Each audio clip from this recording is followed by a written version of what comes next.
महाराजांच्या मंदिरात खूप जागृत असे देवस्थान आहे। या देवस्थानची एक खूप मोठी आख्यायिका आहे। संगमनेरचे भक्त खंडोबा भक्त होलम राजा हे दरवर्षी जेजुरीमध्ये नित्यनेमाने जात असत। त्यांना खंडोबा खूप प्रसन्न होते। ते कालांतराने ते वयोवृद्ध झाले। वयोवृद्ध झाल्यानंतर खंडोबांना ते म्हणाले, खंडोबा देवा, मी आता तुझ्या दर्शनाला येऊ शकत नाही, माझे खूप वय झाले आहे। त्यावेळेस खंडोबा म्हणाले, होलम राजा, मी तुझ्यासाठी येईल, फक्त एकच आठ आहे, तुझ्या त्या ठिकाणी मला बोलून बघशील, त्या ठिकाणी मी गुप्त होऊन त्या ठिकाणी माझं मंदिर निर्माण होईल। अशा प्रकारे ते खंडोबा होलम राजांसोबत जेजुरी गडावरून आले व संगमनेर येथे देवगड येथे आले असतात होलम राजांनी मागे बघितले तर खंडोबा गुप्त झाले व ते आज या ठिकाणी त्यांचं इथं स्वयंभू असं मंदिर आहे। देवगड येथे खंडोबा महाराजांचं खूप जागृत असं देवस्थान आहे।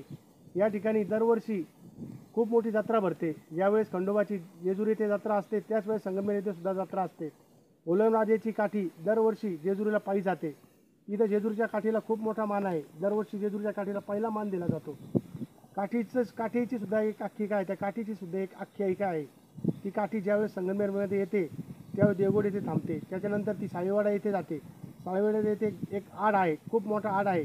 त्या आडामध्ये ती काठी घातल्यानंतर ती काठी जवळजवळ अर्धा फूट काठी वाढते। खूप अशी मोठी महती आहे होलम राजाची। सदानंदाचा येळकोट येळकोट येळकोट जय मल्हार।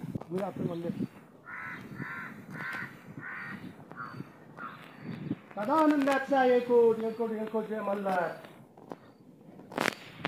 चला तर जाऊया खंडोबा महाराजांच्या गडावरती। संगमनेरची प्रतिजेजुरी म्हणून हे देवस्थान आहे। खूप चांगला विकास झाला आहे। निसर्गरम्य वातावरण आहे। निसर्गाच्या सानिध्यात जातो आपण। खूप मोठं झाडं झुडपं या ठिकाणी लावलेले आहेत। संगमनेरचे शहराचे भाग्यविधाते नामदार बाळासाहेब थोरात यांच्या प्रयत्नाने या ठिकाणी वनराई निर्माण झालेली आहे।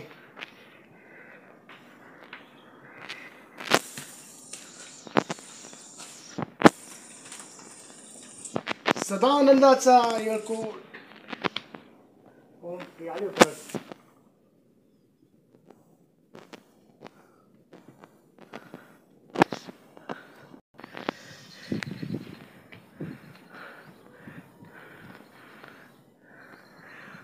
खंडेराय तिथे सदानंदाचा येळकोट येळकोट येळकोट जय मल्हार। चला तर आपण जाऊया श्री खंडोबा महाराजांच्या मंदिरात।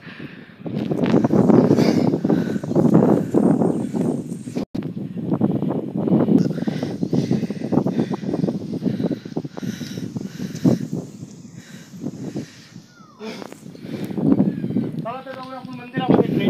थेट मंदिरात खंडोबा महाराजांच्या।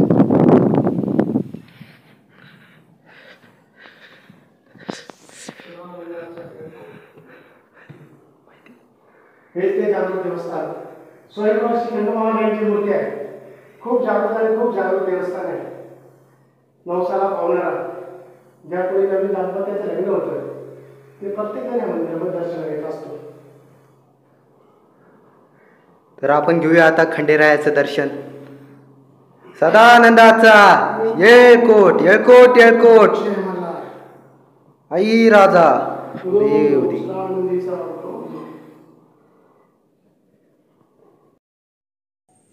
महाराष्ट्राचं आराध्य दैवत, सर्वांचं महाराष्ट्राचं आराध्य दैवत हे खंडोबा असतं। खंडोबा जेजुरीचा खंडोबा असेल, पालीचा असेल, त्याच्यानंतर ज्योतिबा असेल, काहींचे खंडोबा कर्नाटकमध्ये सुद्धा आहे।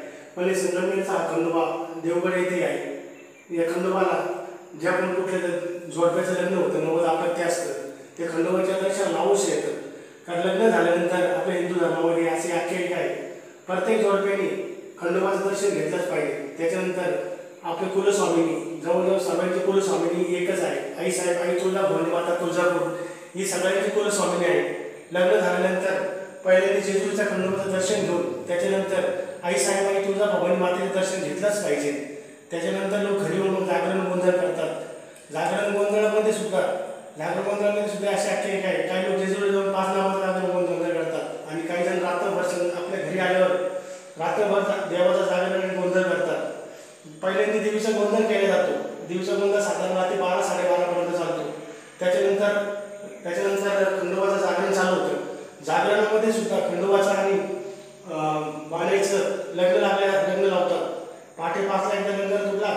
मन तुझा आलेला आपला पावन होतो.